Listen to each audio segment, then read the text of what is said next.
IPL 2025-এ অষ্টম নম্বরে শেষ করার পর আমাদের প্রিয় কলকাতা নাইট রাইডার্স কিন্তু একদম কোমর বেঁধে নেমেছে।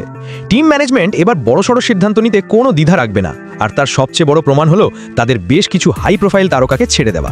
হ্যাঁ বন্ধুরা, তোমরা ঠিকই শুনেছ, Andre Russell, Venkatesh Iyer, Quinton de Kock এবং এনরিক নর্জের মতো বড় বড় নামদেরকে কেকেআর আইপিএল 2026 মিনি অকশনের আগেই রিলিজ করে দিয়েছে। আর এর ফলস্বরূপ কি হয়েছে জানো? এখন কেকেআরের কাছে সবচেয়ে বেশি টাকা আছে। মোট 64 কোটি 30 লক্ষ টাকা নিয়ে তারা অকশনে নামবে, আর তাদের পূরণ করতে হবে মোট 13টি জায়গা, যার মধ্যে 4টি আবার বিদেশি খেলোয়াড়ের জায়গা। আমাদের ধরে রাখা মূল খেলোয়াড়দের দিকে যদি তাকাই, তাহলে দেখব সুনীল নারায়ণ, বরুণ চক্রবর্তী, রিঙ্কু সিং, হর্ষিত রানা এবং অঙ্কিত রঘুবংশীর মতো ভরসাযোগ্য প্লেয়াররা আছেন। এরা দলে স্পিন বোলিং, মিডল অর্ডার এবং লোয়ার অর্ডারের দারুণ স্থিতিশীলতা আনেন।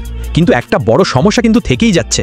ওপেনিং, উইকেট কিপিং, অলরাউন্ডার এবং ফাস্ট বোলিংয়ের জায়গায় এখনও অনেক ফাঁক রয়ে গেছে।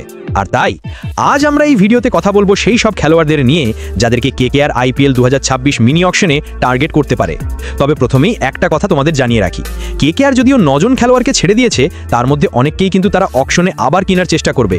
ভেঙ্কটেশ আইয়ার এবং আন্দ্রে রাসেলের পিছনে তো তারা যাবেই, কিন্তু এই ভিডিওতে আমি সেই প্লেয়ারদের নিয়ে কথা বলবো না। আমি আলোচনা করব কিছু নতুন খেলোয়াড়দের নিয়ে যাদেরকে কেকেআর এই মিনি অকশনে তাদের দলে ভেড়াতে পারে। যদি আপনি কলকাতা নাইট রাইডার্সের একজন সত্যিকারের ফ্যান হন, কেকেআরকে মন থেকে ভালোবেসে থাকেন, তাহলে অবশ্যই এই ভিডিওটিতে একটি লাইক করে দিন এবং কমেন্টে আমি কেকেআর লিখে আমাদের জানান যে আপনিও দলের পাশে আছেন, আপনার ভালোবাসা দেখান। চলো তাহলে শুরু করা যাক। এই তালিকায় সবার প্রথমে নাম আসে অস্ট্রেলিয়ার তারকা অলরাউন্ডার ক্যামেরন গ্রিনের। এই বছরের আইপিএল অকশনের সবচেয়ে দামি খেলোয়াড়দের মধ্যে একজন হতে চলেছেন গ্রিন। কেন জানেন? কারণ গ্রিনের মধ্যে আছে বিস্ফোরক ব্যাটিং, দ্রুতগতির বোলিং এবং অসাধারণ ফিল্ডিংয়ের এক দারুণ কম্বিনেশন। আন্দ্রে রাসেল এবং ভেঙ্কটেশ আইয়ারকে ছেড়ে দেওয়ার পরে কেকেআরের এখন একজন ভরসাযোগ্য পেস বোলিং অলরাউন্ডারের খুব দরকার, আর ক্যামেরন গ্রিন এই জায়গার জন্য একদম সঠিক পছন্দ। রিপোর্ট অনুযায়ী ক্যামেরন গ্রিনের দাম প্রায় 24 কোটি টাকা পর্যন্ত যেতে পারে। আর সবচেয়ে মজার বিষয় হলো, যদি কেকেআর এত বড় অঙ্কেও তাকে কিনে নেয়, তাহলেও তাদের কাছে কিন্তু 40 কোটিরও বেশি টাকা বেঁচে থাকবে। ক্যামেরন গ্রিন কেকেআরের জন্য একজন গেম চেঞ্জার খেলোয়াড় হতে পারেন। এরপরে 2 নম্বরে আছেন শ্রীলঙ্কার pacer Matheesha Pathirana. Chennai Super Kings যদিও ইনজুরি এবং খারাপ ফর্মের কারণে এই বছর তাকে ছেড়ে দিয়েছে, কিন্তু তার প্রতিভা এখনও সবার থেকে আলাদা। নর্জি এবং স্পেন্সার জনসনকে ছেড়ে দেওয়ার পর কেকেআরের এখন একজন ভালো বিদেশি ডেট ওভার বোলারের প্রয়োজন সবার আগে। পাথিরানা আইপিএলে এখনও পর্যন্ত 32টি ম্যাচ খেলেছেন এবং 48টি উইকেট নিয়েছেন। তার বোলিং গড় প্রায় 22 এবং ইকোনমি রেট প্রায় 8-এর কাছাকাছি। বিশেষ করে 2023-এ সিএসকের হয়ে তিনি 19টি উইকেট নিয়ে সবার নজর কেড়েছিলেন।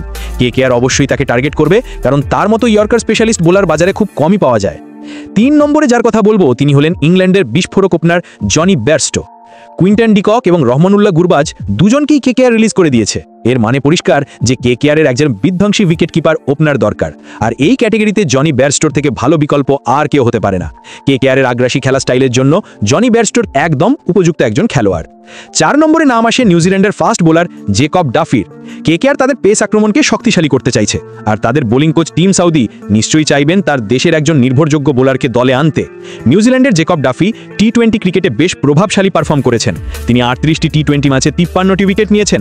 ডাফি সুইং বোলিং, বলের উপর নিয়ন্ত্রণ এবং ভ্যারিয়েশনের জন্য পরিচিত। যেহেতু কেকেআরের ফাস্ট বোলিং ইউনিটে এখন অনেক জায়গা খালি, তাই জেকব ডাফি একটা তুলনামূলকভাবে কম দামে এবং খুব কার্যকরী একটা বিকল্প হতে পারেন। আর সবশেষে 5 নম্বরে আমরা কথা বলবো নিউজিল্যান্ডের আরেকজন হার্ড হিটিং ওপেনার ফিন অ্যালেনকে নিয়ে।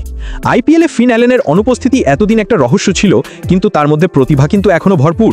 নিউজিল্যান্ডের এই ব্যাটারের টি-20 রেকর্ড যদি দেখি, তাহলে দেখব তিনি প্রায় 160-এর কাছাকাছি স্ট্রাইক রেটে 1285-এর বেশি রান করেছেন। কেকেআর বরাবরই আক্রমণাত্মক ওপেনারদের পছন্দ করেছে, যেমন Brendon McCullum, Chris Lynn, Robin Uthappa এবং সম্প্রতি ফিল সল্ট। ফিন অ্যালেন কেকেআরের এই আক্রমণাত্মক খেলার টেমপ্লেটের জন্য একদম আধুনিক যুগের একজন উপযুক্ত খেলোয়াড় হতে পারেন। তাহলে বন্ধুরা, আইপিএল 2026 মিনি অকশনে কেকেআরের হাতে আছে সবচেয়ে বেশি টাকা এবং সবচেয়ে বেশি স্বাধীনতা। Cameron green, Matheesha Pathirana, Jonny Bairstow, Jacob Duffy এবং ফিন অ্যালেনের মতো খেলোয়াড়রা তাদের স্কোয়াডকে একদম অন্য পর্যায়ে নিয়ে যেতে পারেন। এখন তোমার মতামত কি? 1 নম্বর, আপনার কি মনে হয় কেকেআর কোন খেলোয়াড়ের জন্য সবচেয়ে বেশি টাকা খরচ করবে? কমেন্ট বক্সে অবশ্যই জানাবেন। আর 2 নম্বর, আইপিএল 2026 মিনি অকশনে সবচেয়ে দামি খেলোয়াড় কে হতে চলেছেন সেটাও কিন্তু কমেন্টে জানাতে ভুলবেন না। দেখা হচ্ছে পরের ভিডিওতে, ততক্ষণের জন্য জয় হিন্দ।